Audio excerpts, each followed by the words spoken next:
Chapter 11. Solomon, why are people so mean? Sara pleaded. Are all people mean, Sara? I hadn't noticed. Well, not all of them, but lots of them are, and I don't understand why. When I'm mean, I feel awful. When are you mean, Sara?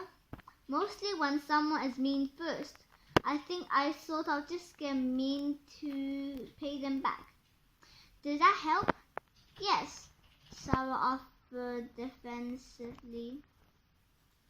How so, Sara? Does paying them back make you feel better? Did it turn things around or take any meanness back? Well, no, I guess not. In fact, Sara, what I have seen is that it just adds more meanness to the world. It's a bit like joining their chain of pain.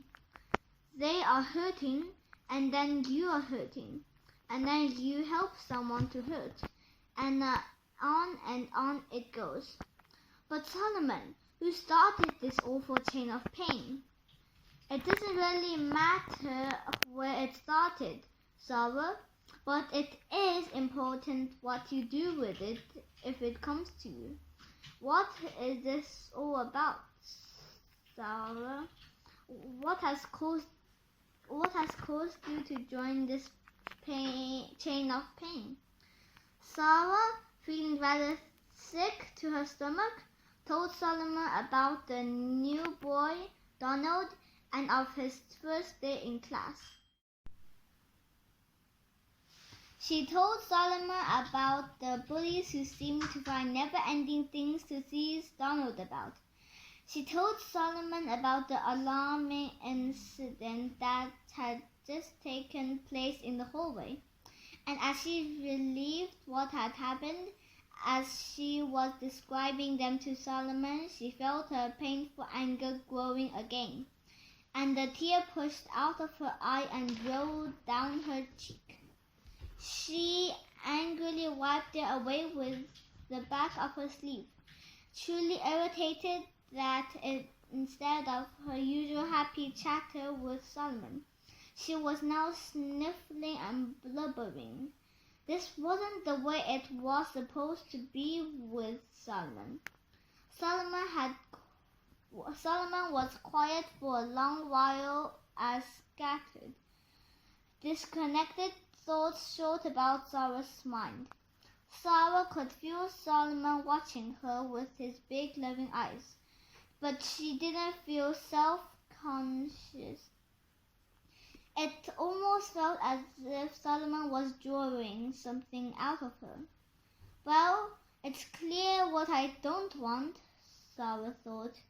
I don't want to feel like this, especially when I'm talking with Solomon. That's very good, Sara. You have just consciously taken the first step in ending the chain of pain. You have consciously recognized what you do not want. And that's good? Sara questioned. It doesn't feel so good. That's only because you have only taken the first step, Sara. There are 3 more. What is the next step, Solomon? Well, Sara, it isn't hard to figure out what you don't want. Do you agree with that? Yes, I guess I do. I mean, I think I usually know that. How do you know that you're thinking about what you don't want? I can just sort of tell. You can tell by the way you feel, Sara. When you're thinking about or speaking about something that you don't want, you always feel negative emotion.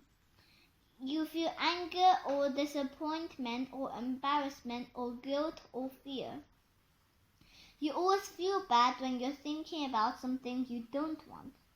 Sara thought back over the last few days, during which she had experienced more negative emotion than usual. You're right, Solomon, Sara announced. I've been feeling more of that this last week, watching those boys being mean to Donald. I've been so happy since meeting you, Solomon, and then so mad about them teasing Donald. I can see how the way I feel has to do with that I'm thinking about. Good, Sarah. Let's talk about step 2. Whenever you know what you don't want, isn't it rather easy to figure out what you do want? Well, Sarah trailed off, wanting to understand but still unsure. When you're sick, what is it that you want? I want to feel better, Sarah replied easily. When you don't have enough money to buy something that you want, then what do you want? I want more money, Sarah replied. You see, Sarah, that is step 2 of breaking the chain of pain. Step 1 is recognizing what you don't want. Step 2 is then deciding what you do want. Well, that's easy enough. Sarah was beginning to feel better. Step 3 is the most important step, Sarah, and it's the step that most people miss altogether. Step 3 is this. Once you have identified what is that you do want, you must make that feel real. You must talk about why you want it. Describe what it would be like to have it. Explain it, pretend it, or remember another time like it, but keep thinking about it until you find that feeling place. Continue to talk to yourself about what it is that you do want until you feel good. As Sarah listened to Solomon actually encouraging her to spend time on purpose, imagining things in her own mind, she could hardly believe her ears. She'd gotten into serious trouble for that very thing on more than one occasion.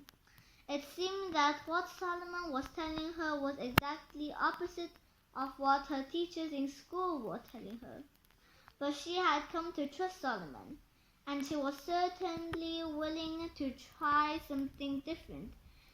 Their way obviously wasn't working. Why is step 3 the most important step, Solomon? Because until you change the way you feel, you haven't really changed anything. You're still part of the chain of pain, but when you change the way you feel, you're part of a different chain. You have joined Solomon's chain, so to speak. What do you call your chain, Solomon? Well, I don't really call it anything. It's more about feeling it. But you might call it the chain of joy or the chain of well-being, the chain of feeling good. It's a natural chain, Sarah. It is truly who we all are. Well, if it's natural, if it's who we all are, why aren't more of us feeling good more of the time? People truly want to feel good, and most people want very much to be good, and that is a big part of the problem. What do you mean? How can wanting to be good be a problem? Well, Sarah, people want to be good, so they look around them at the way others are living in order to decide what is good. They look at the conditions that surround them, and they see things that they believe are good, and they see things that they believe are bad.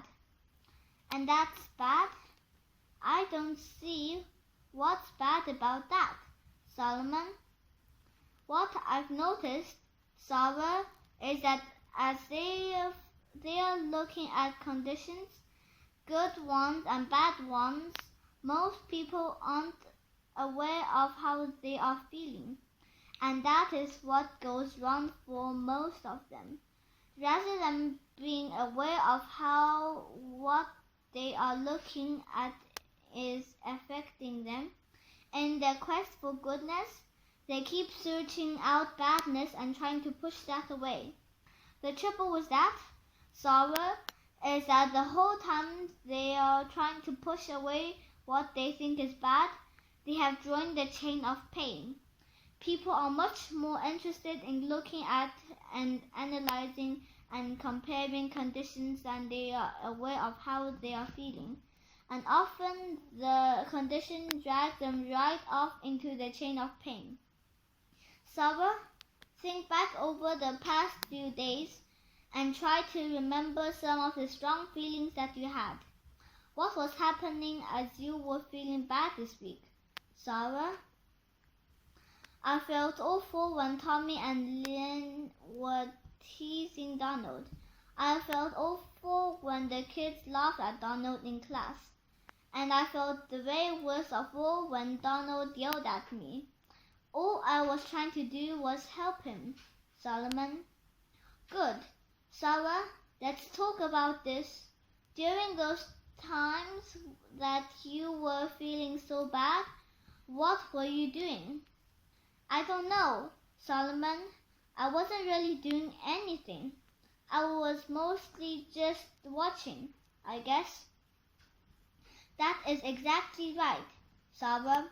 You were observing conditions, but the conditions that you were choosing to observe were the kind that make you join the chain of pain. But, Solomon, Sara argued, how can you not see something that's wrong and not feel bad when you see it? That's a very good question, Sara, and I promise you that in time I will answer it fully for you. I know that it's not easy to understand this all at once, and the reason that it's difficult to understand at first is because you have been trained to observe conditions, but you have not been trained to pay attention to how you feel when you're observing. And so, the conditions seem to control your lives. If you're observing something good, you have a good feelings response. And if you're observing something bad, you have a bad feelings response. When the condition seems to control your lives, that is frustrating for most of you, and that is what causes so many people to continue to join the chain of pain. Then how can I stay out of the chain of pain so that I can help someone else out if they get in? Well, Sara, there are lots of ways to do that. But my favorite, the one that works the very fastest of all, is this. Sing sorts of appreciation. Appreciation? Yes, Sara. Focus on something or someone, or try to find thoughts that make you feel the very best. Appreciate them just as much as you can. That is the very best way to join the chain of joy. Remember, step 1 is knowing what I don't want, Sara answered proudly. And she's had that one down pat. And step 2 is knowing what I do want. That's very good, Sara. And step 3 is, oh, Solomon, I forget. Sara whined, disappointed at herself for forgetting so soon. Step 3 is finding the feeling place of what you do want. Talking about what you do want until you feel like you're already there. Solomon, you never told me what step 4 is, Sara remembered excitedly. Step 4 is the best part, Sara. This is when you get what you want.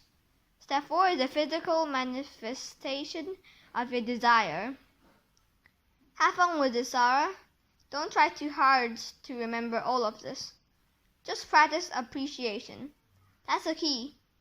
You'd better run along now, Sara. We can talk more about this tomorrow.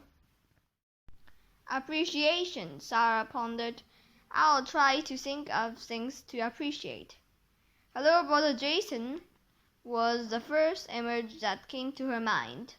Boy, this is going to be hard, Sara thought, as she began walking from Solomon's thicket. Start with something easier, Solomon called as he lifted from his post. Yeah, right. I love you, Solomon, she thought. I love you too, Sara. Sara heard Solomon's voice clearly, even though he had flown far from her view.